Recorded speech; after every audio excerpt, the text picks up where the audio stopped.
Amados, pensando en algunos títulos para el mensaje de hoy, se venían a mi mente muchos títulos. Hay muchos títulos que se podrían utilizar para un mensaje para estas fechas tan especiales, tan reflexivas y tan llenas de contenido.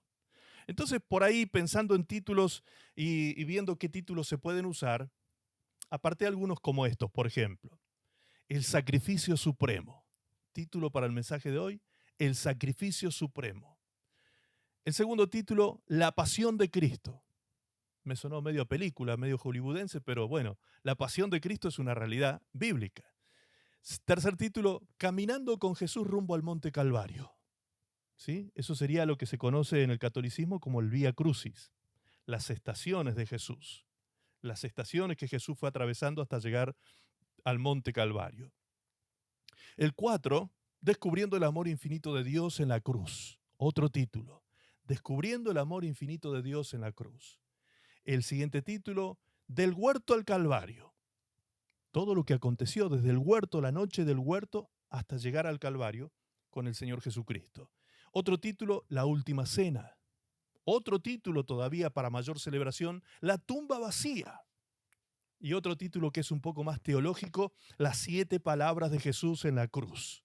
¿Sí? Esas 7 frases que Jesús dijo allí en la cruz mientras estaba crucificado también son para hacer un profundo análisis. Pero como hoy vamos a celebrar Cena del Señor, yo dije, bueno, necesitamos entonces hacer un análisis un poco más profundo, un poco más histórico, dijimos reflexivo también, para entender de qué estamos hablando cuando hablamos de Cena del Señor y de su sacrificio en la cruz del Calvario, que es lo que Jesús dejó instituido para que nosotros hagamos memoria de esa muerte precisamente en la cruz del Calvario. ¿Sí? Pero ninguno de esos títulos fue el que tomé, sino que tomé el título que dice así: el que no me come, morirá para siempre. Medio raro el título, ¿no? El que no me come, morirá para siempre. ¿De qué estamos hablando? El que no me come, morirá para siempre. ¿Estas son palabras de Jesús? Efectivamente, son palabras de Jesús. Y vamos a entender qué quiso decir el Señor con esto de que nos teníamos que comer, que nos lo teníamos que comer a Él, ¿sí? Para poder tener vida eterna. Así que el título entonces es: el que no me come, morirá para siempre. Esto tiene que ver con saber discernir de qué estamos hablando cuando celebramos, como les dije, la Cena del Señor, como lo que hoy vamos a celebrar, y tenemos aquí preparados los elementos. Tenemos preparados todos los elementos para la celebración de la Cena del Señor, el pan preparado, el pan listo, el pan sin levadura, ¿sí? Que espero que ustedes también hayan preparado ya sus elementos para compartir la Cena del Señor, la copa que vamos a utilizar para el vino que vamos a tener como representante de algo muy importante esta tarde. No se puede negar, les decía recién, no se puede negar que la tradición religiosa católica ha atravesado transversalmente a todas las culturas occidentales y a las Américas luego que fueron descubiertas. Las tradiciones del catolicismo, por más de 1600 años, ha estado presente en la vida de casi todos nosotros aquí presentes. Dígame, alguno de ustedes, si fue católico, levante la mano, por favor. Levante la mano si compartieron, no digo católico activo, pero un católico aunque sea nominal. O sea, ¿vieron aquellos que dicen, yo soy católico porque mi mamá era católica, mi papá era católico? Bien, levanten la mano, por favor. Manténganla así, por favor, levantadita. Bien, vamos a estar observando aquí, miren, prácticamente el 80% de aquí levantaron la mano. A eso me refiero yo, con que nosotros no podemos hacer negación de un hecho histórico. Eso es un hecho histórico, eso es un dato duro de la historia, que prácticamente todos los presentes hemos tenido, si no es una experiencia directa con el catolicismo, una experiencia indirecta quizás con el catolicismo, o una experiencia con un pariente católico, ¿sí? Alguien que dice ser de fe católica. A esto me refiero cuando digo que hemos sido todos atravesados transversalmente, todos de alguna manera hemos recibido costumbres, tradiciones, ¿sí? Como por ejemplo en estos días no comer carne, comer pescado en vez de carne, ese tipo de cosas que se guardan en algunos países como costumbres del pueblo católico. Ahora, la tradición religiosa católica ha establecido este fin de semana como el fin de semana llamado, o la semana llamada Semana Santa, ¿sí? La Semana Santa. Así es como se le denomina a este tiempo que estamos atravesando y finalizando el día de mañana con el Domingo de Resurrección. Esta Semana Santa comenzó el domingo pasado.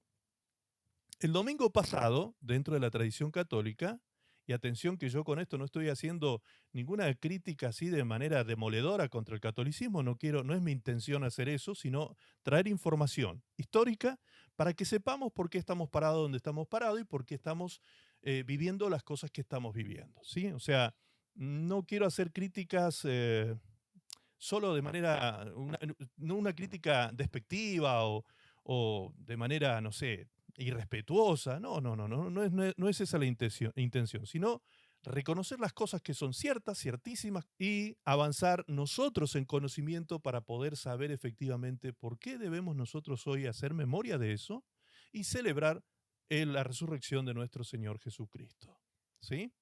Bien, entonces, el día domingo pasado comenzó la celebración en el mundo cristiano católico, vamos a llamarle así para que se entienda, todo el mundo lo entienda.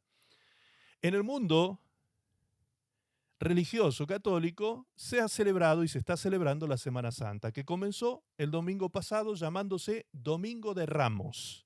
¿Han escuchado esa palabra, ese nombre? Domingo de Ramos, ¿sí? Domingo de Ramos, en este día se recuerda la entrada triunfal de Jesús a Jerusalén, donde fue recibido con aclamaciones y con palmas de parte de la multitud que lo reconocía. Efectivamente, lo reconocían como el Mesías prometido a Israel. Eso sucedió el domingo pasado. Esto es lo que se celebró el domingo pasado.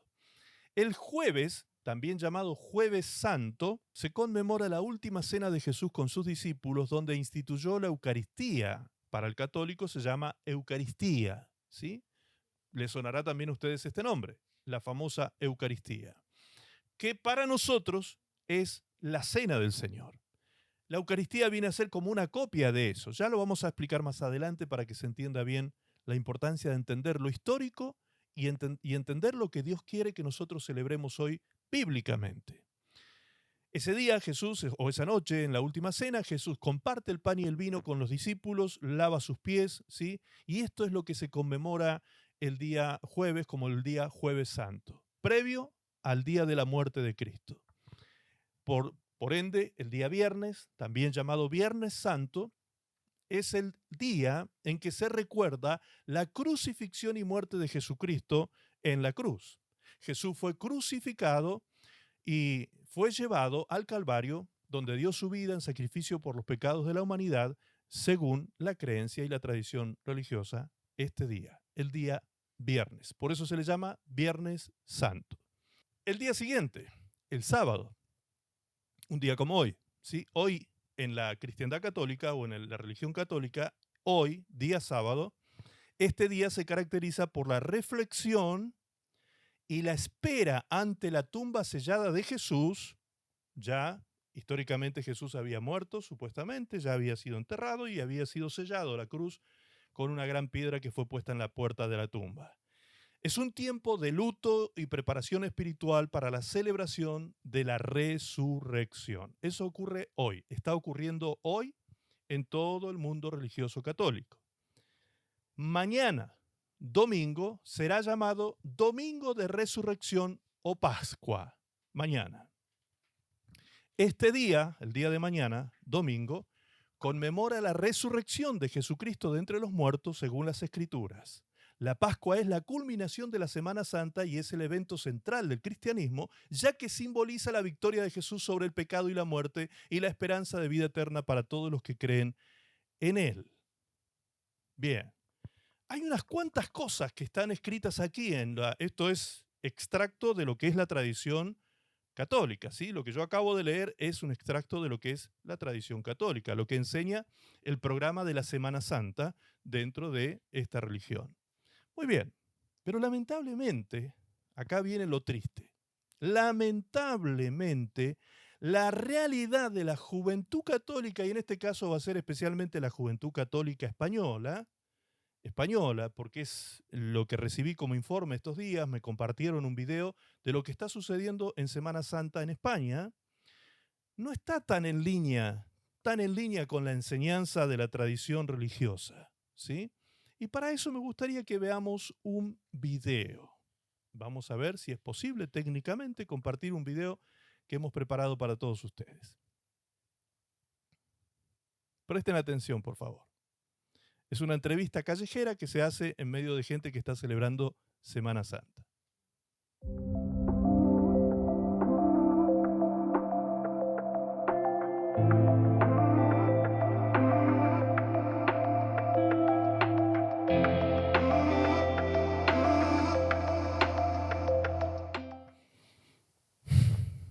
¿Qué les parece? Ahora, esto que puede parecer para algunos quizás algo irrisorio, es lamentable, hermanos. Es terrible. Es tremendo fracaso de una religión que ha hecho de los hombres sus súbditos o sus seguidores o sus discípulos y que no tienen ni la más pálida idea de qué es Semana Santa. Vestirse coqueto, tomar cerveza, estar lindo para las chichis, gastar dinero. Es terrible. Ahora, esto que es un pantallazo de lo que ocurre en España. Todos los que están aquí de diferentes países podrán decirme ustedes si cambian algo con sus países. Tristemente no cambian nada prácticamente. Esto es un calco de lo que ocurre en todo el mundo religioso católico. Tristemente el mundo católico es un colectivo de gente sumamente ignorante de las Escrituras. No tenían idea siquiera de que esto, para ellos, significaba un sacramento. El tema de la Eucaristía que justamente tiene su fundamento en este evento de la muerte de Cristo. Qué triste, hermanos, qué triste ver a estos jóvenes perdiéndose y creyendo que ellos son cristianos. Ellos están convencidos. La religión los ha convencido de que son cristianos, de que creen en Jesús, y con eso es suficiente, al parecer, ¿no? Y que de esta manera, bueno, vamos todos para el cielo porque tratemos de ser buenas personas lo más posible, y si en algún momento cometemos algún pecadillo, habrá que ir al cura y confesarlo y ya está. Solucionado el problema. Esa es la mente del católico. Ahora, no se ofendan a ningún católico aquí. Cuando yo digo esto, si hay algún católico, que es muy bienvenido aquí en nuestra reunión, no se ofenda porque yo también lo he sido. Yo no solamente he sido católico, yo he sido practicante, no solamente nominal. No solamente tradicional. Yo fui católico practicante, me formé, me eduqué en la Iglesia Católica. Mi esposa casi fue monja. Y a mí, si no me rescata el Señor a tiempo, termino siendo cura en vez de pastor, quizás. ¿Sí? O sea, éramos católicos convencidísimos. Mi esposa estudió en el colegio primario, en el secundario como católica.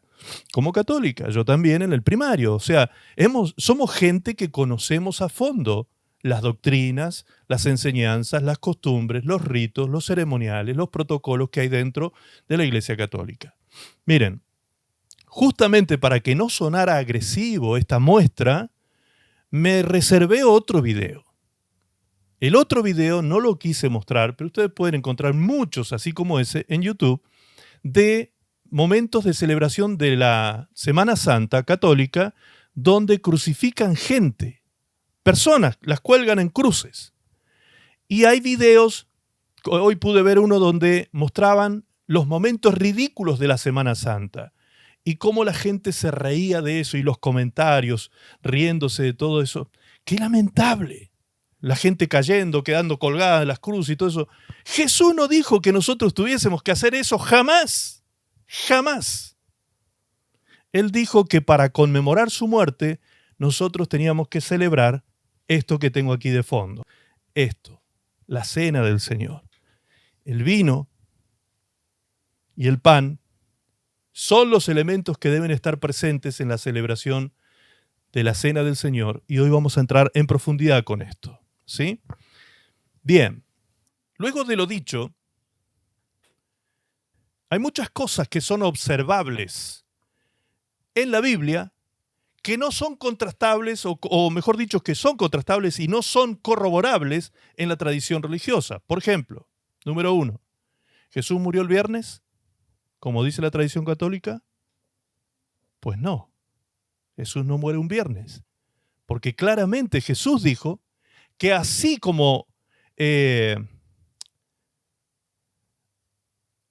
Jonás había estado 3 días y 3 noches en el vientre del pez, de la misma manera el Hijo de Dios tenía que estar en el sepulcro, 3 días y 3 noches para luego ser resucitado.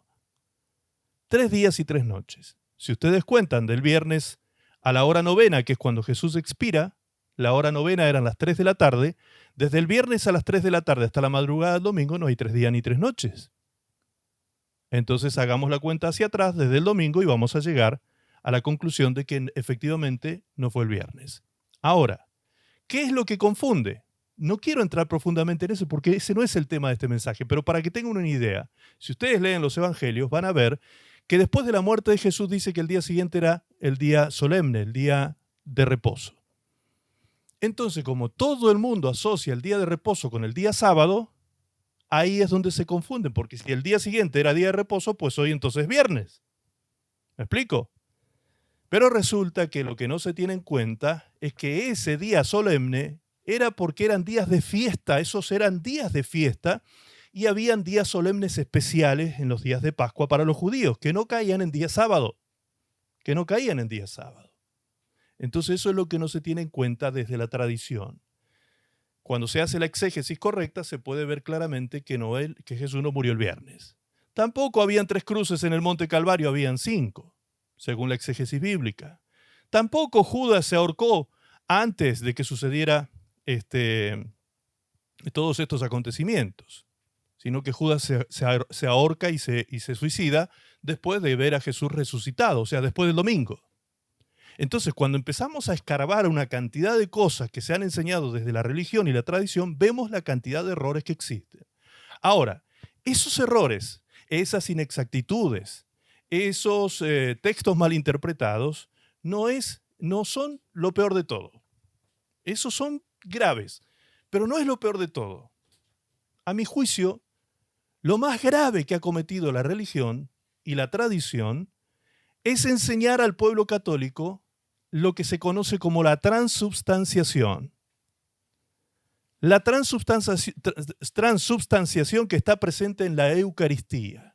Bien, yo sé que esto para muchos ya empieza a ser chino básico, porque podrán haber sido muy buenos católicos, pero ni siquiera siendo católicos nos enseñaban todas estas cosas. Muchas veces esto quedaba reservado a la curia, esto quedaba reservado solo para los teólogos católicos, esto quedaba reservado para cierto colegio de cardenales o de gente que se especializaba en estas cuestiones. Bien, pero hoy nosotros contamos con toda esta información detallada. Entonces vamos a preguntarnos y a responder qué es la transubstanciación.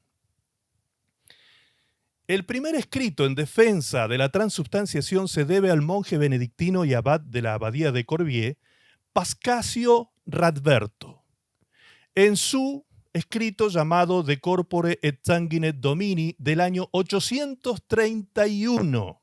Allí es cuando por primera vez alguien, este monje, hace mención de lo que sería la transubstanciación. Hace mención de eso, ¿sí?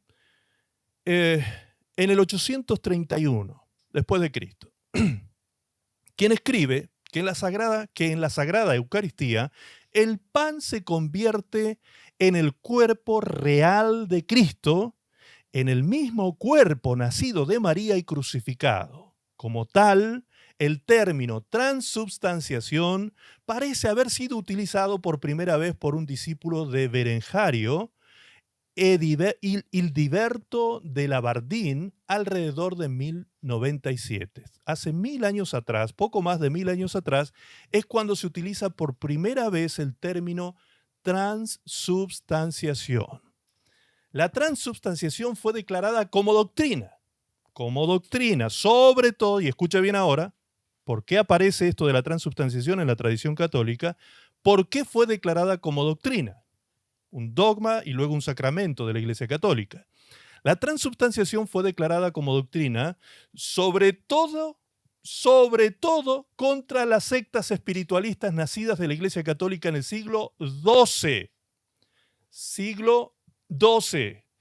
Gente que se abrió de la Iglesia Católica, gente que se separó, gente que produjo cismas dentro de la Iglesia Católica, porque no comulgaban con ellos esta idea de que precisamente el cristianismo fuese una organización organizada, jerarquizada y con centralidad en Roma. Muchos empezaron a entender que la Biblia no enseñaba tal cosa. Entonces, por esos motivos y por otros doctrinales y demás, comenzaron a separarse ciertos grupos. Entre aquellos, algunos se llamaron albigenses, otros se llamaron cátaros y otros se llamaron petrobrusianos. ¿Sí? Habían otros que también se llamaban los valdenses, todas consideradas sectas heréticas por los católicos de la época.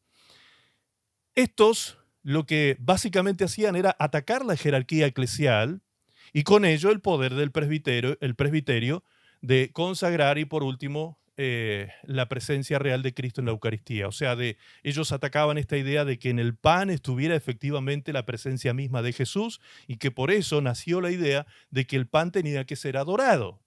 Cosa que al católico medio, el católico promedio, no le cuesta tanto la idea de que algo material tenga que recibir culto, veneración o adoración. ¿Sí? Bien. Algunos católicos incluso hasta se asustan cuando uno les dice, no, pero ustedes están adorando tal cosa. Y les dicen, no, nosotros no adoramos imágenes, nosotros veneramos. Bueno, busque el significado de venerar y después compárelo con adorar y me va a decir a ver en qué se diferencia. Venerar es dar culto.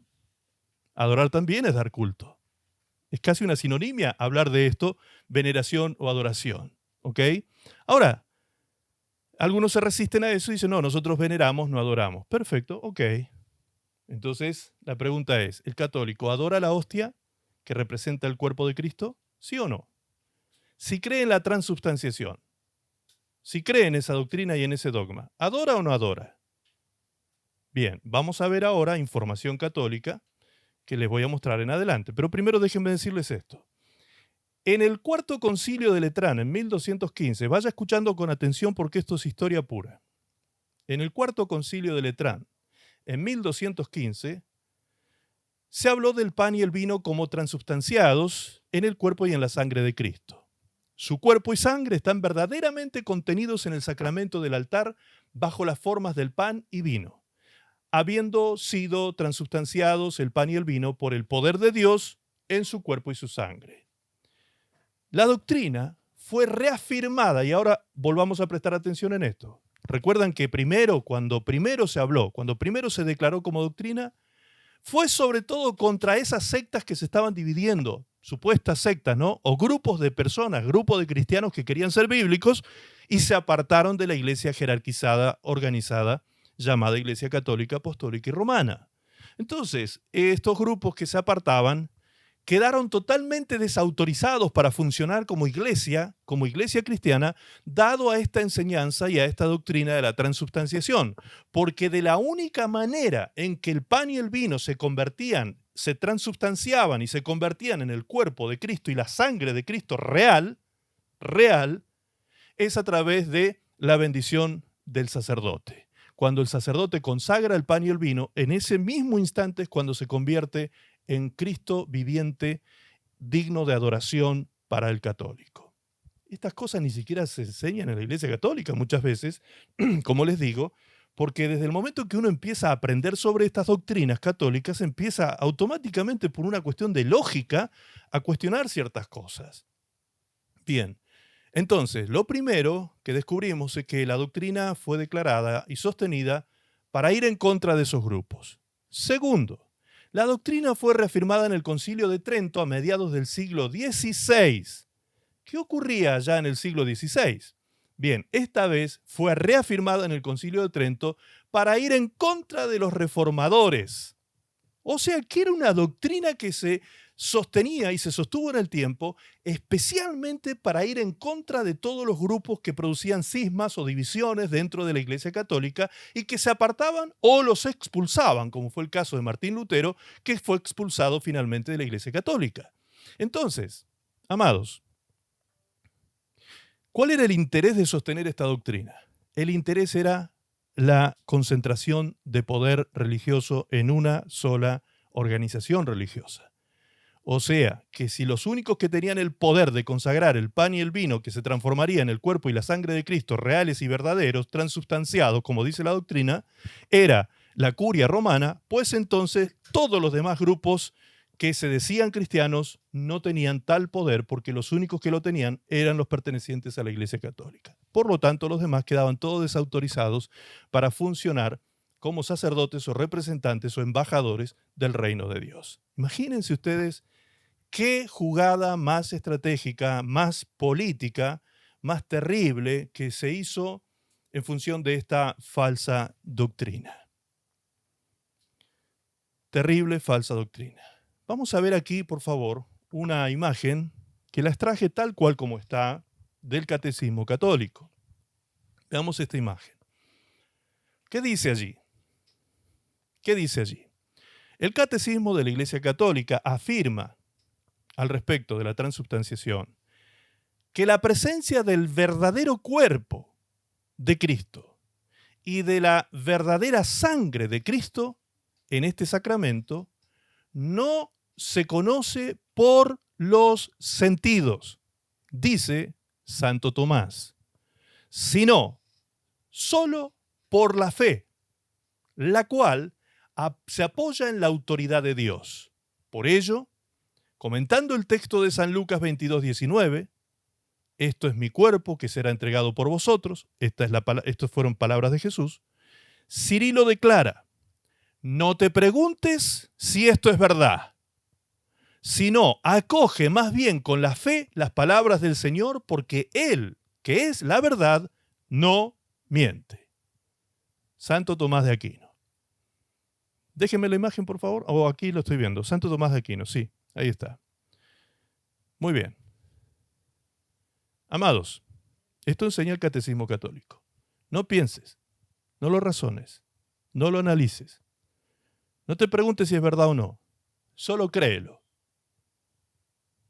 Eso es un dogma. Eso es un dogma. Solo créelo. No lo pongas en discusión, no lo pongas en tela de juicio.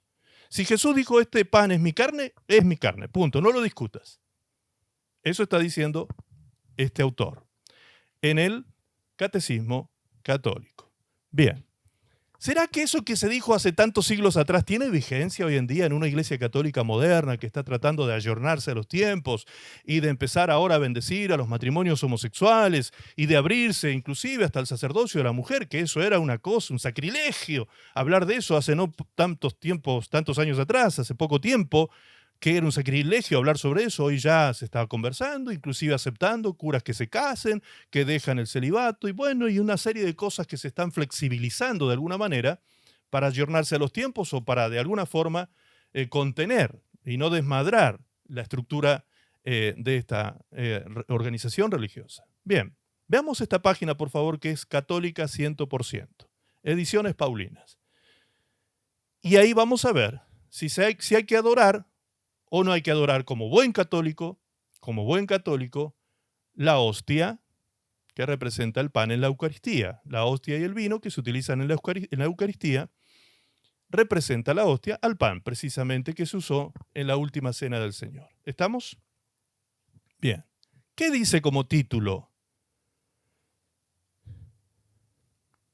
Adoración al Santísimo Sacramento. La primera palabra que aparece no es veneración, ni es respeto, ni es honra, es adoración.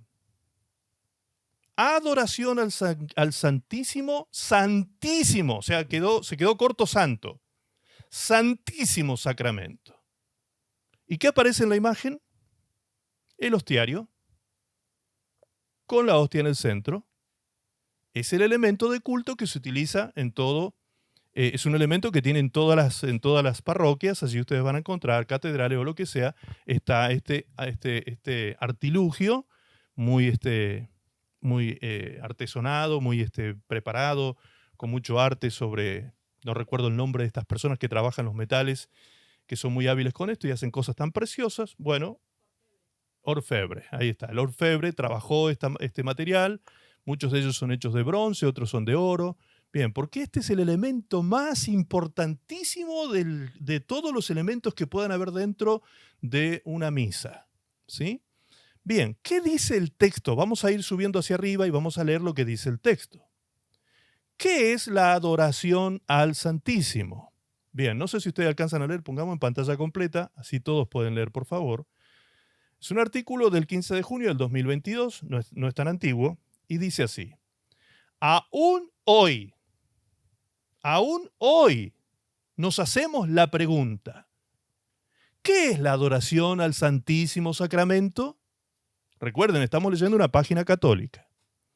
O también conocida como la adoración eucarística.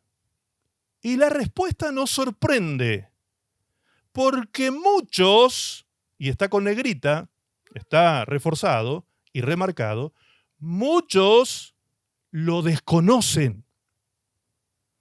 Por este motivo, vamos a intentar responder a la misma partiendo de la hostia santa, partiendo de que la hostia santa es la presencia divina real del Señor. Él está presente entre nosotros en la custodia, es el mismo cuerpo porque que ha sido ofrecido por nosotros en el sacrificio de la redención, resucitado y glorificado. Por tanto, la adoración eucarística ha de tener forma de comunión espiritual, de ofrenda permanente también de nuestra vida. Juan Pablo II decía al respecto: no es lícito, ni en el pensamiento, ni en la vida, ni en la acción, quitar este sacramento verdaderamente santísimo, su dimensión plena y su significado esencial. Es al mismo tiempo sacramento sacrificio, sacramento comunión, sacramento presencia. Subamos, por favor. Cuando adoramos, entramos en una relación íntima con el Señor que está presente en el Santísimo Sacramento. Es nuestra respuesta de fe y de amor hacia Él, que siendo Dios se hizo hombre, demostrándonos con su entrega su amor por nosotros hasta la eternidad. Adorándole, estamos reconociendo su misericordia, eligiendo esta forma para quedarse con nosotros, y a su vez también reconocemos su majestad, que Él es Dios, confesando de este modo su presencia real, escuche, su presencia real y verdadera y substancialmente. En el Santísimo Sacramento de la Eucaristía están contenidos verdadera, real y substancialmente el cuerpo y la sangre junto con el alma, y escucha ahora, y la divinidad de nuestro Señor Jesucristo, y por consiguiente, Cristo entero. Los adoradores rezan ante Él, intercediendo por otros, por sus propias necesidades y agradeciendo al mismo tiempo por todos los beneficios dados. Cuando adoramos, le estamos acompañando con sentimientos también de reparación por los pecados nuestros y de toda la humanidad. Ponemos ante Él nuestros esfuerzos y nuestra voluntad para responder a su gracia, buscando así la santidad a la que estamos llamados. Podríamos leer la última cita de Pío XII, el Papa Pío XII, que dice: los adoradores cristianos con absoluta fe y confianza piden al Señor presente en la Eucaristía por sí mismos y por el mundo y por la Iglesia, en la presencia real del Señor de la gloria, le confían sus peticiones sabiendo con certeza que tenemos un abogado ante el Padre, Jesucristo el justo. Él es la víctima propiciatoria por nuestros pecados, y no solo por los nuestros, sino también por los del mundo entero. Y así podríamos seguir leyendo. Sigue pasando la página, por favor, hija, para que vean la cantidad de información que hay en esta página. El origen de la adoración, cuándo se transforma en dogma, y los documentos espirituales que afirman esta devoción, qué hacer durante una visita al Santísimo, y así sigue, continúa los frutos de la adoración al Santísimo, etcétera, etcétera, etcétera.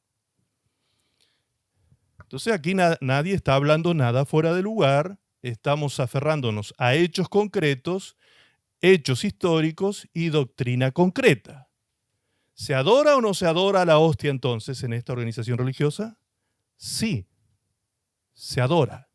Eso dice este artículo católico. Eso dicen los papas, que la adoración está presente porque el Cristo real, transubstanciado y real, la presencia real de Jesucristo, nuestro Señor, está presente en el pan y en el vino.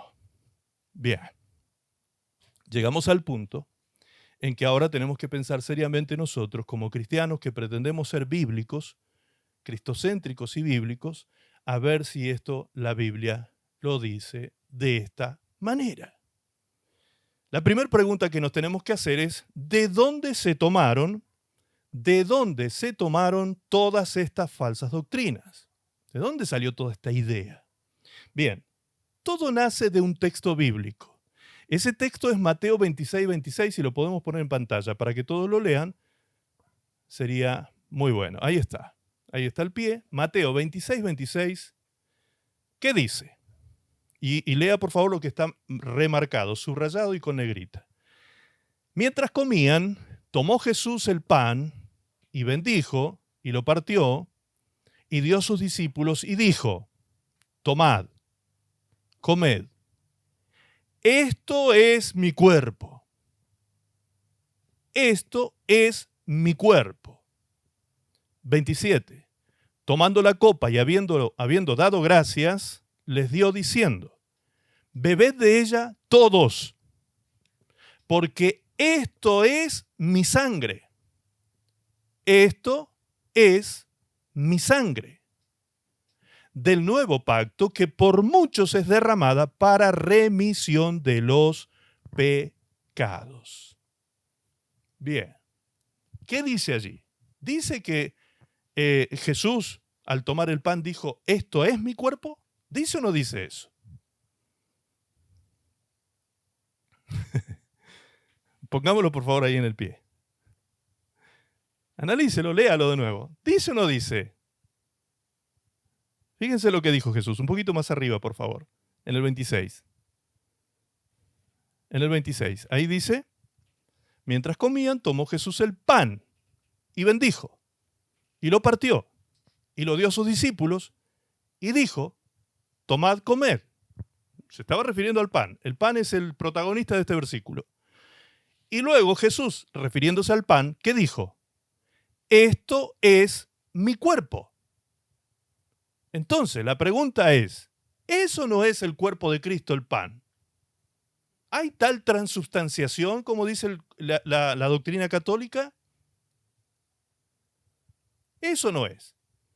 ¿El texto dice que es el cuerpo de Cristo? ¿El texto dice que el vino es la sangre de Cristo? Sí lo dice. No tenga temor, si lo dice ahí, dígalo con todas las letras. Sí lo dice. Está escrito así, tal cual, lo dice. Jesús dijo, encima lo dijo Jesús, no lo dijo cualquiera. Jesús dijo, este pan es mi cuerpo y este vino es mi sangre. Y entonces, tenía razón el teólogo católico que por allá por el 800 empezó a darle forma a esta doctrina. Tenía razón. Bien. Ahora vamos a entrar a hablar en serio del asunto en cuanto a hermenéutica. Hermenéutica, exégesis bíblica, todo lo que tiene que ver con la interpretación correcta de la palabra de Dios, ¿sí? En los estudios de Enoch, estos tiempos atrás, hemos estado hablando bastante de uno de los grandes errores que se comete cuando se lee la Biblia. Uno de los grandes errores que se comete al leer la Biblia es hacerlo mediante un análisis llamado eisegesis y no exégesis. Son parecidas las palabras, pero son muy diferentes una de la otra. La exégesis intenta ser objetiva en la interpretación del texto, interpretando lo que realmente quiso decir el autor del texto, teniendo en cuenta el texto en su contexto y en su contexto histórico, su trasfondo cultural, todo lo que hay que tener en cuenta para interpretar lo más objetivamente posible un verso bíblico. Bien, ¿qué es la eisegesis? La eisegesis es interpretar un texto desde mi diccionario cultural y mental. Entonces yo leo un texto y lo interpreto conforme a mis conocimientos. Por ejemplo, para nosotros los occidentales y del siglo XX y siglo XXI, ¿qué es cuando alguien se ahorca? ¿Qué imagen viene a nuestra mente cuando alguien se ahorca? Alguien colgado. Alguien que se puso una soga al cuello, un cinto, lo que sea al cuello y se colgó. ¿Estamos de acuerdo en eso? Que para todos nosotros eso es un ahorcamiento. Bien, todos estamos de acuerdo. Perfecto. Eso es lo que significa ahorcamiento en este tiempo histórico de la humanidad. Porque en los tiempos bíblicos lo que se conocía como ahorcamiento era lo que practicaban históricamente los persas. Los persas practicaban algo que se le llamaba igual ahorcamiento, que era empalar a una persona para matarla de esa manera. Empalamiento. Si ustedes buscan los diccionarios bíblicos van a llegar a esa palabrita, empalamiento. ¿Qué es el empalamiento? Bien, lo que hacían los persas, los soldados que iban a la batalla y conquistaban terrenos y territorios, tomaban a los líderes políticos y militares de esas regiones, colocando un palo clavado en la tierra con punta, se le sacaba punta a ese palo y a esa persona se lo clavaba en ese palo con punta, ¿sí? Y el palo solía salir por aquí, por el costado del cuello, de la cara. Eso era un empalamiento. Eso era lo que se conocía como ahorcamiento. Ahora, cuando alguien se empalaba, se autoempalaba para suicidarse, lo que hacía era utilizar una estaca parecida o una espada. Lo que hacía era colocar la espada, a ver si tenemos aquí algo parecido, si tienen por allí algún palo o algo parecido que me sirva de ejemplo. Bien, mientras se busca, lo voy a tratar de mostrar desde aquí. Lo que se hacía en ese tiempo era colocar una punta, una estaca.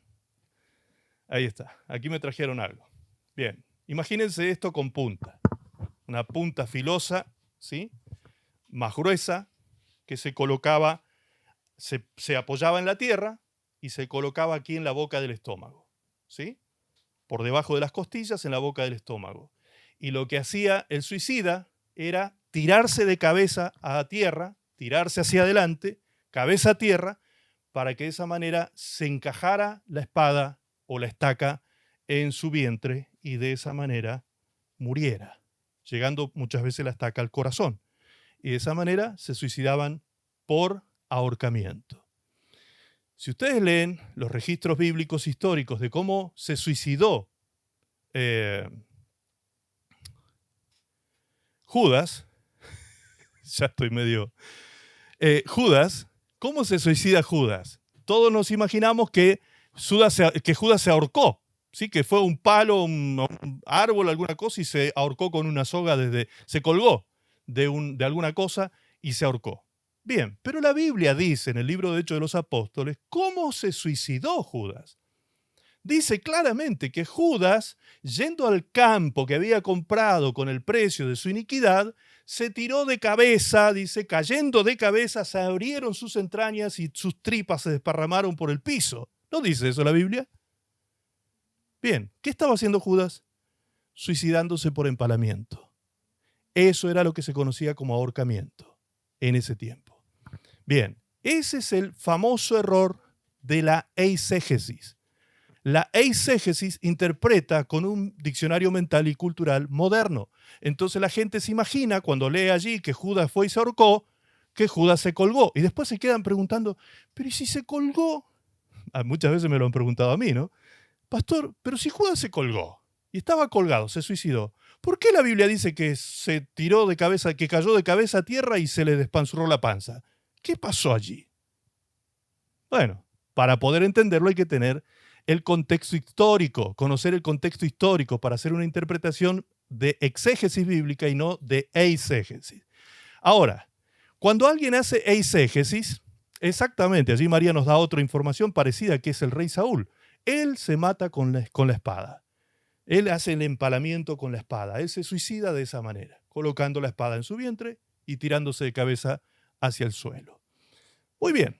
Entonces, ¿qué hace aquella persona que no lee suficiente el texto bíblico porque no lo entiende? Bueno, cae en otro error interpretativo que se llama interpretación alegórico-mística.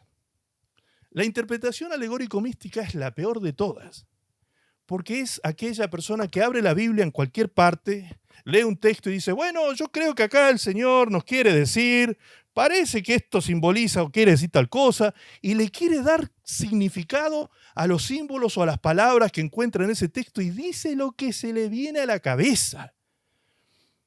Una interpretación alegórica. No es una interpretación textual, exegética, objetiva, no es una interpretación correcta. No tiene en cuenta ni texto, ni contexto, ni contexto histórico, ni nada que se le parezca. Bien, pero eso es todo. ¿Esos son todos los errores interpretativos que hay? No. Ahora viene la que tiene que ver con esto de la Eucaristía católica y de la transubstanciación. Este error de interpretación se llama interpretación hiperliteral. Hiperliteral. El movimiento hiperliteralista de la interpretación bíblica ha causado una cantidad de daños a lo largo de la historia. Gente que lee la Biblia y lo que dice lo cree a pie juntilla, ¿sí? Lo cree tal cual como está escrito. Entonces, si ahí está escrito que Jesús dijo, este pan es mi cuerpo, el que interpreta de manera hiperliteral, ¿qué cree? Que efectivamente es el cuerpo. Y si es el cuerpo, pues entonces la doctrina de la transubstanciación tiene sentido, absoluto sentido.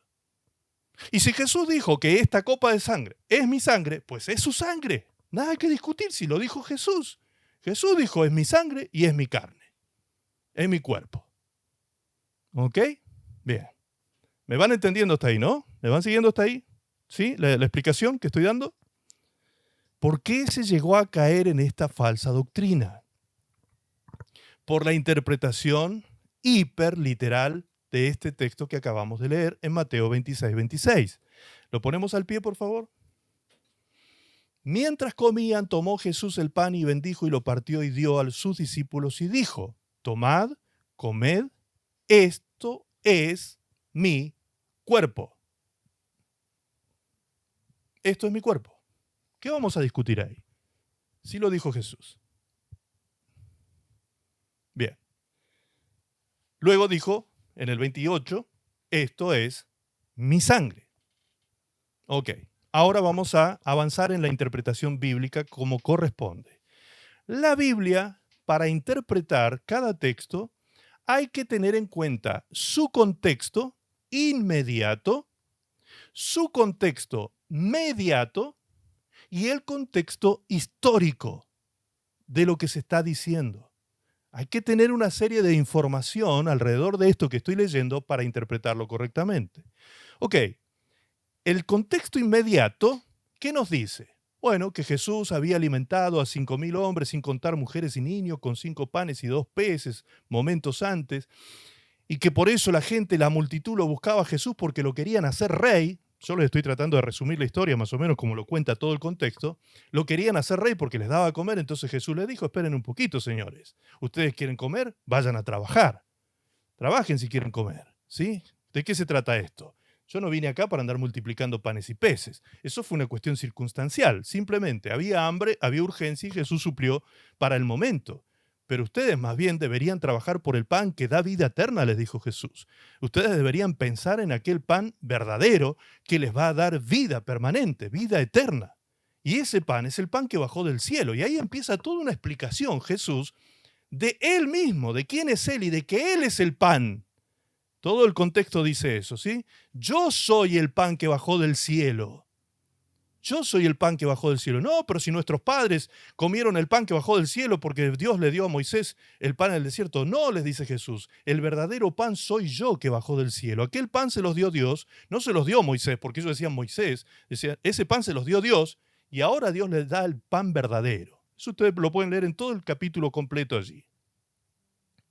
Y ahí es cuando empieza a meterse este tema, que más tarde va a ser resumido aquí en este texto de Mateo 26. Entonces nos tenemos que parar ahora en una línea de tiempo.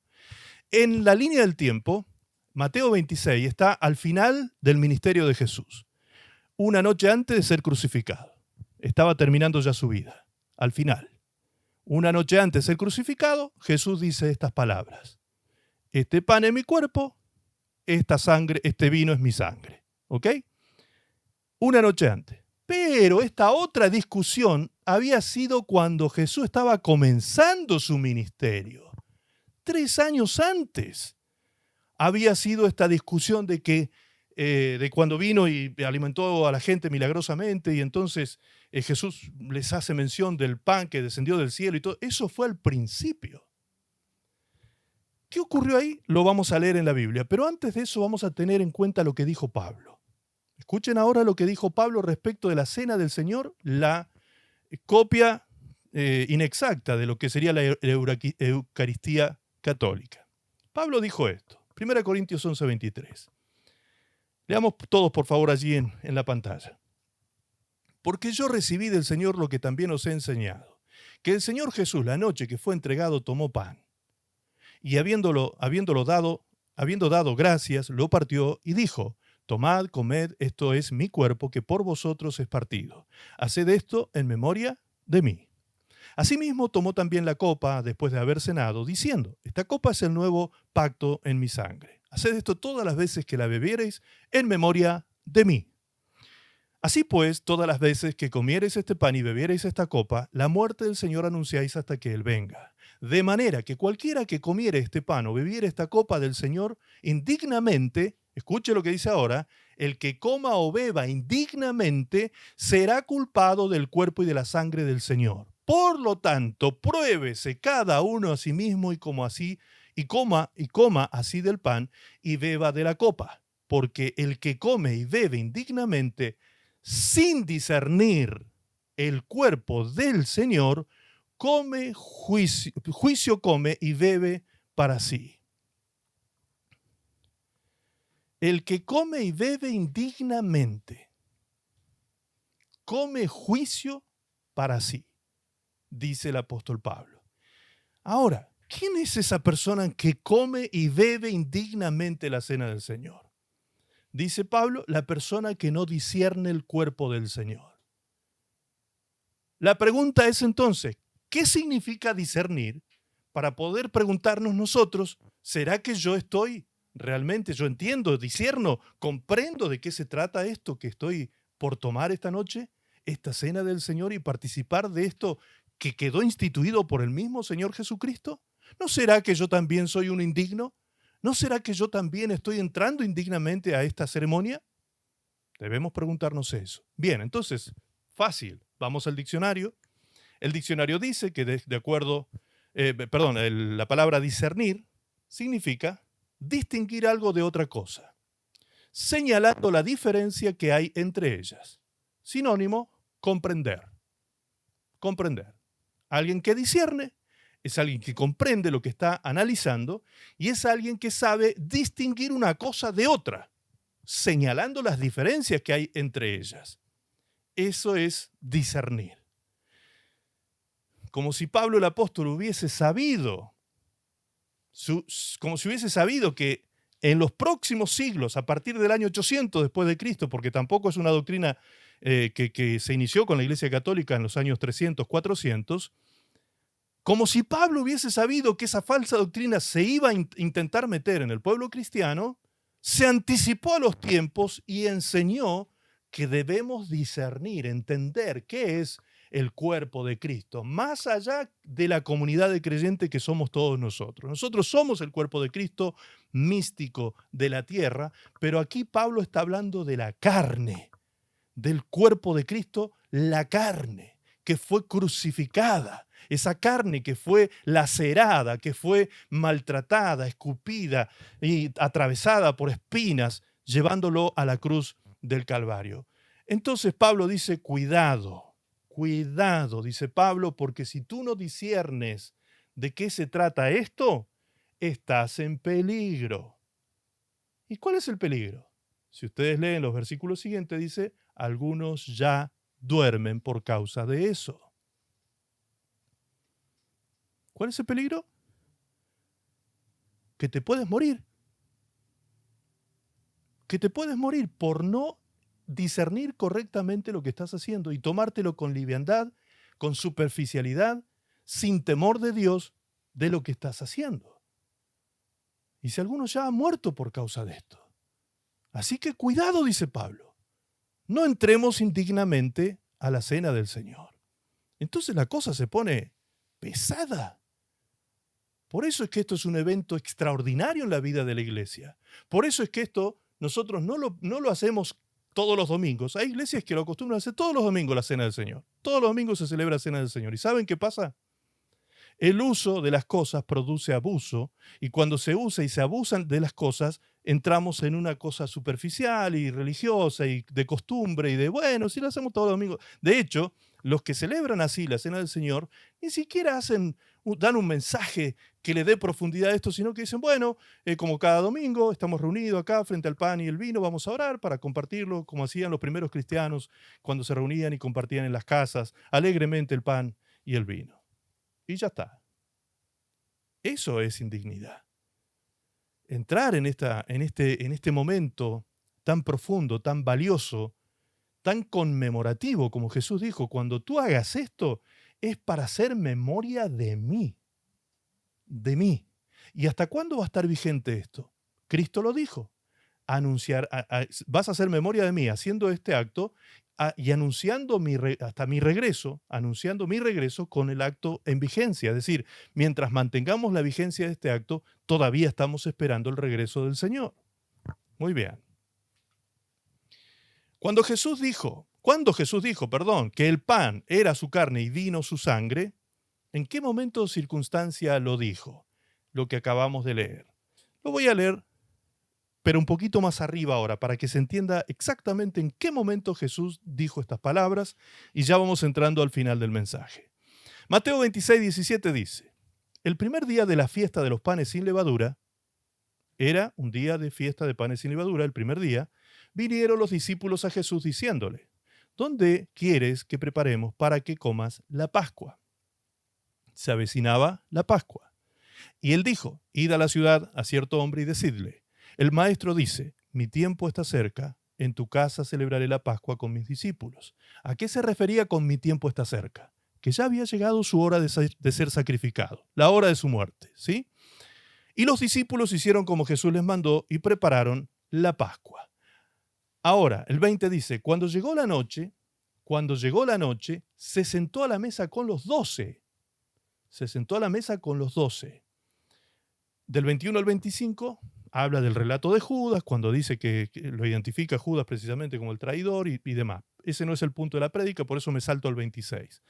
Y retoma allí Jesús este tema diciendo, y mientras comían, tomó Jesús el pan y bendijo y lo partió y dio a los discípulos y dijo, tomad, comed, esto es mi cuerpo.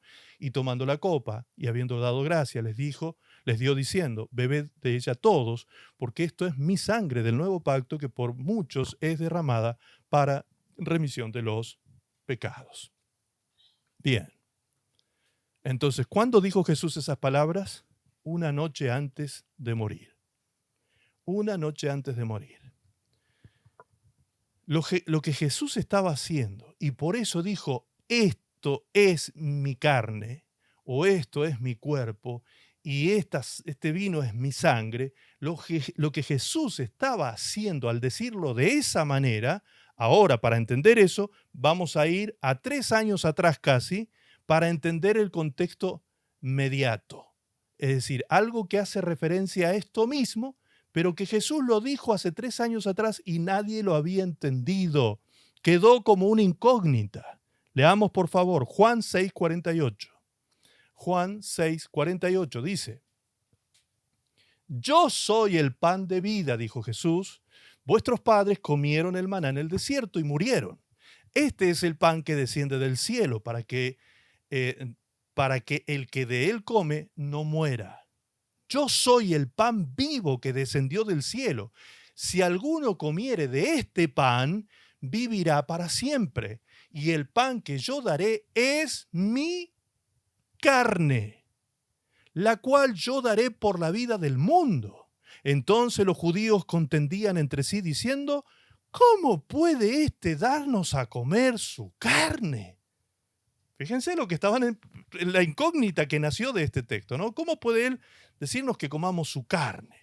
Jesús les dijo: de cierto os digo, si no coméis la carne del Hijo de Dios, del Hijo del Hombre, y bebéis su sangre, no tenéis vida en vosotros. ¡Wow! Ahora, volvamos a cometer el mismo error que hicieron estos que interpretaron hiperliteralmente. Interpretemos ahora ese versículo hiperliteralmente. ¿Qué dice?